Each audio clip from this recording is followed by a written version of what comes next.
Hello, boys and girls. Good to be here another week in Sunday school. And we thank God for bringing us safely through the week. And so today, our Sunday school lesson is about exploring Susa. So we're here today to talk about Susa, a place in the book of Esther. That's where you can actually find reference to this place. And as we said, you probably, when you look in the book of Esther, it will make reference to Shushan, which is the exact same place. But sometimes names of places change. You know, you've got Hebrew names, you have Greek names, and so it's the same place. So did you know the empire was founded by Cyrus the Great? Under the later kings, the empire would grow to where it ruled Egypt, Israel, and Turkey. Its borders would eventually stretch over 3,000 miles from east to west, making it the largest empire on earth at that time. And number 2, so did you know that Iranians are regarded as the first manufacturers of perfume and discoverers of decorative and cosmetic powder and sweet-smelling oils or beauty creams? Banquets in ancient Persia were more than a time for celebrating and consuming food and wine. They would also serve as a religious ceremonies and go on for days and days. What is God trying to tell us through this story? So what you need to know is that the world is a very big place and we can serve God, we can serve Him anywhere we are. Whether we are great or whether we are small, whether our countries are large or our countries are small, God is everywhere. So no matter where we are in the world, we know that God is mindful of us. So, you know, wherever we are, whichever country you're in, God always remembers you. That's what that means. Mindful of us means that His mind, we are always on His mind. So His mind is always full of us.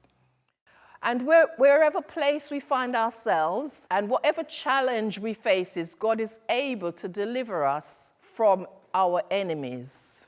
There in the book of Esther, we have the king who was actually ruling at that time was King Ahasuerus. So he was the one who was ruling over Shushan at the time. It extended to a very large region, and he actually was in charge of 127 of the provinces.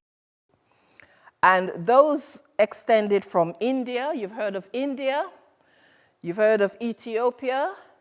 And we've already mentioned Iran, because we talked about Iranians were, you know, the first manufacturers of the perfumes, of the oils, and beauty creams and things like that. So we have this king, and he was actually living in the palace in Shushan. And his wife the name of his wife at the time, she was queen, was Vashti. Now, things has happened, and for some reason or the other, she lost her position as queen. And so what the custom was to do was to invite all the young women around the region to come into the king's palace and prepare themselves with these beauty creams, these oils, these lotions and potions. So what we can learn from this, like the Jews, we are God's people if we live by His laws and His commandments. And number 2, the next thing that we can learn is that although we are living amongst people from different parts of the world as Christians, we are to let our light shine for Jesus. So basically, no matter where you are actually living, whatever place, we know, as we said, the world is very big, and whatever country you're living in, whatever place you are at, we are to live like the people of God. And we are to let our light shine so that other people may know that we are different. And that was the case with Esther and her people at the time. They were known to be Jews, they kept God's rule, and they were different. What we can learn from this, where we are living at the present time, whichever country, whichever place we're living in, that things may be going good for us in our country. But what we need to do is to remember that there are Christians being persecuted in other countries. And we are to pray for them and bring our petition before God. So whereby Queen Esther, she was chosen as queen at the time instead of Vashti, she heard of the persecution of her people. And so she went into fasting, she went into praying, and she brought a petition before the king. And the king granted Esther's petition. And whereby this persecution was so great amongst her people, they were actually delivered from their enemies. So we know that we can depend upon God to deliver us when we are in a situation, and that he does hear our prayer, and he hears the prayer for the persecuted church and the persecuted Christians. So this week, for your homework, what I need you to do is to think about a place that you've traveled to and describe how different it was from the country where you are living in. So the differences may be the way they worship, the food they eat, the way they dresses, whatever differences that you might encounter at that time. Write it down and discuss it with your parents, yes? And then the other thing is to ask your parents, those who are not able to do it on their own, to help you to find a place in the world. So remember we said the world is a very big place. And even that king at that time, he was governing 120 provinces. We talked about India, we spoke about Ethiopia and Iran. So you, for your homework, find a place and think about the persecuted Christians. So this place will be a place where people are persecuted because they are Christian, they are follower of Christ. That's what it is, Christians, follower of Christ, and they know Jesus as their Lord and as their Savior.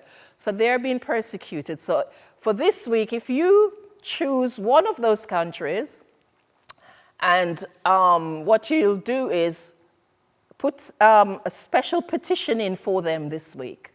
Petition God on their behalf, just as Esther petitioned on behalf of the Jew when they were persecuted, when she moved into the palace. So that's a homework that you need to do this week. And then following on, I want you to continue to look up and read through 2 Timothy 2, verse 19, because we know that the Lord knows those who are his. So it doesn't matter where you are, which country you're in, where you find yourself.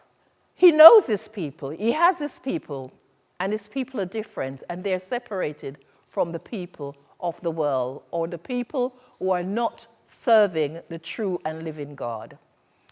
And in Deuteronomy 31, verse 6, I want you to read that also, you will find some of the promises of God. And he promised never to leave us or to forsake us. So, these Christians who are suffering persecution, we know God is with them, because the promises are that he will never leave us despite the situation, and he will never forsake us.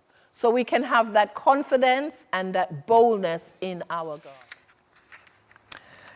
So as I come to a close, what we will remember is that wherever place, country we are living in, we must always remember those who are living in other countries who are being persecuted because of their faith, because they are called Christians.